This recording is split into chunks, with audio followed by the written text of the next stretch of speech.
This is a CBS News special report. I'm Norah O'Donnell in Washington. We are coming on the air at this hour because CBS News has confirmed that Supreme Court Justice Ruth Bader Ginsburg has died at the age of 87. U.S. Supreme Court Justice Ruth Bader Ginsburg has died at the age of 87. Bader Ginsburg, who was far more than merely a Supreme Court justice, has died. Supreme Court Associate Justice Ruth Bader Ginsburg has died at the age of 87. In today's update, Judge Amy Coney Barrett has officially taken the judicial oath of office today, or judicial oath rather, in a private ceremony at the Supreme Court with Chief Justice Roberts. The Senate confirmed Barrett in a 52-48 Senate vote. Maine Senator Susan Collins was the only Republicans to join Democrats in unanimous opposition.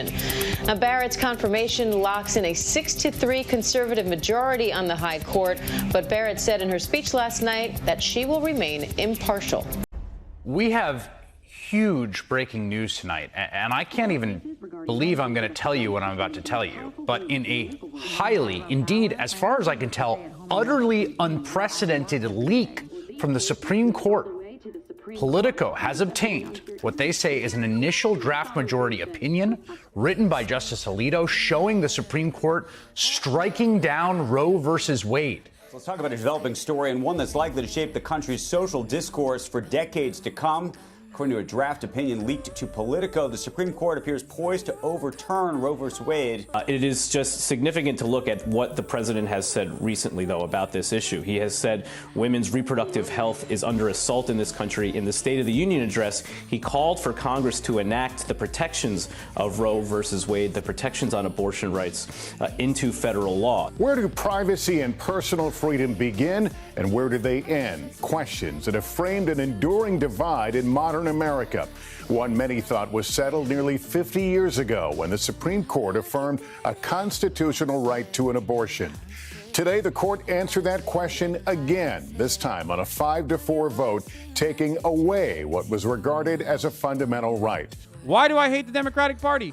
They had what, fucking 20 instances where they could have codified Roe v. Wade when they had a supermajority, when they had a filibuster-proof majority, including under Obama. They didn't do that. Ruth Bader Ginsburg could have fucking retired under Obama. Many people were demanding this. They didn't fucking do that. So shouts out to Ruth Bader Ginsburg. She's burning in fucking hell right now. This is her goddamn legacy. Good job, Ruth. It just breaks my heart because the one thing I think about is all of these girls and these women that are going to have to face struggles. It's a slippery slope. What's next? Contraception? I mean, absolutely. If we can start legislating away human rights and healthcare, the implications of that are massive. This is not what most people in America want.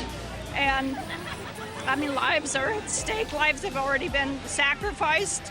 I will hate and abet abortion!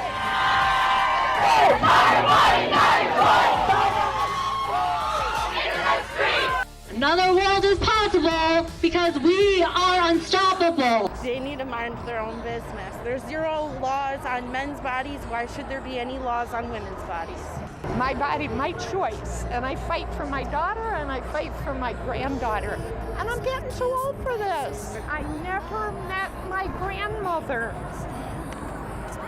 Self-inflicted abortion in 1941, and she died from septicemia. So that kind of criminalization is literally anti-women. That's it. Anyone who tells you that, like, the pro-life people are actually pro-life are fucking delusional, psychopathic morons, okay? In a historic decision, the Supreme Court has overturned Roe v. Wade, ending the right to abortion for American women, a right previously upheld for decades. This ruling means that for many states, abortion rights will be rolled back immediately. This decision feels like a huge step backward.